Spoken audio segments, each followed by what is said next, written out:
Right, so welcome to part one of the APS-X bucking episode I have. This is with the GBB. This is with my Wii Glock 17. Of course, it's stock, and what I've done is I began installing the bucking into the hop-up unit. Now, anyone who's worked with Wii pistols, you always find out that the hop-up arm just needs a lot of adjustments. That you have to basically bend it a little bit here and there, just to give it more a hop-up effect. And the Wii Glock 17 is no exception. This is the stock Glock hop-up arm. It's a very thin piece of sheet metal, and this is the hop-up arm. I tried bending it around a little bit, but I broke it, unfortunately, because it's such a small sheet metal. So what I'm using is a Wii high cap hop-up arm into my Glock, and I've modified it that the nubs has been flattened out a little bit so that I could give some more hop-up adjustment to the bucking. So what I'm going to do now is I already put the APS-X bucking in it, and I already have my modified high kappa arm in this hop-up unit. So now we're going to go test and see how well this accuracy is. So this is the FPS portion testing. We got my cheap regulated CO2.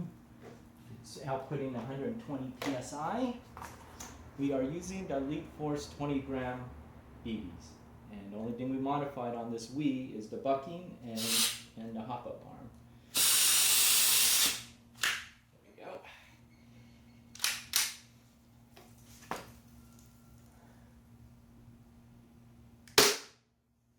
.325.6. 320.3. Got it stuck in so close. 316.6. 318.9. 318.6. 320.3. Welcome to the accuracy portion. I got a chance to do 3 good attempts in shooting the Wii G17 and shooting a couple of mags around my backyard, and I got 3 good attempts. Like I said, we're using 25 gram BBs, Crytek's. It shoots about roughly 285, maybe 290-ish FPS with the Crytek's. Just remember, Crytek's tend to be slightly on the heavier side, so you probably get a good FPS lower than normal you would for same the BB weights from other brands. So maybe you might be shooting 290, 295-ish, so with other 25 gram BBs. But on my first attempt, just be aware we're using a stock Wii G17. Has a loose barrel lockup, and also the trigger pull on those things are just god awful. So I was able to, on my first attempt, be able to get roughly a 5-inch grouping. If I add in the flyer, it's about 6.5 inches. It was my first time playing with it, so as you can see, it's a little bit of a spread at 50 feet. So it's not too bad. This is my first round go at it. The second attempt, I noticed my grouping's getting a little bit better. I was able to get a good inner 4 inches at 50 feet. And of course, I still get a flyer, and that opened up to 7.5 feet. Then finally, in the third attempt, did some more concentration in my shooting. Surprisingly, I was able to get a 1 3/4 of an inch at 50 feet. Now that's pretty good. And if I add in the flyer, it's actually 4 1/4. So it's really good at 50 feet. I'm shooting, pretty much standing. This is not bench rested groups. So I thought that was really nice accuracy from the APS. Just to give it a comparison sake, I know I have a TM 4.3. It's been modified and it will shoot really consistently 3-inch groups at 50 feet. And to see a G17 come with an even smaller group is quite amazing.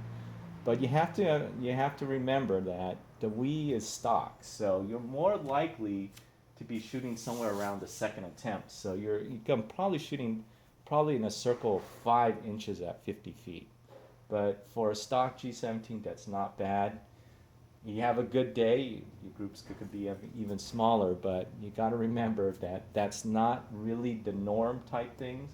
My TM will probably do it more consistently than the Glock. So if you want to spend more money on Glock and try and make it more accurate or actually more consistent, go right ahead. But this is just to show you what the APS-X can do with Wii G17. Now that's just the 50 feet accuracy portion. I was able to test try it at a tree stump that's measured out to 190 feet on my property. And what's really surprising about the APS-X BBs, it shoots kind of interesting. It shoots like an excessive amount of spin on it, and it's like a rainbow going right into its target, versus a Reaps, it has a flatter trajectory getting to the target, versus the APS-X has kind of a, like, I don't know how you say it, like a rainbow spin into it. It's like a really nice floaty BB going right into the target.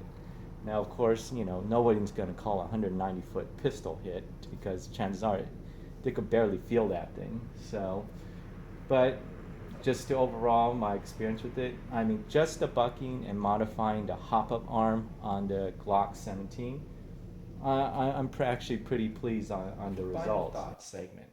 So after taking a stock Wii G Series 17 and modifying the bucking to the APS-X and changing the hop-up arm to a high kappa hop-up arm, you can see that the accuracy is actually very decent. Normally, you would get probably, like I said in the last segment, that you probably should expect more to like a 4 and 5 inch grouping for shooting this G17 with the APS-X. But of course, you'll get several good shots, and you could see that my final groupings was only almost 1 1/4 of an inch. Now, that's pretty good. Maybe I got a little bit lucky, but I've been playing with it on my backyard a little bit, and it feels really nice. And I've shot it a couple of times at 190 feet, and it's like I said, it's very interesting. It seems like it spins a lot, and it just rainbows into the target. So it's a really interesting way to see how the BB goes into the target versus I normally use Reaps bucking, which have a flatter trajectory and they just go straight to the target. But aside from that, I'm pretty happy from the results, despite the shortcomings of a Wii G17.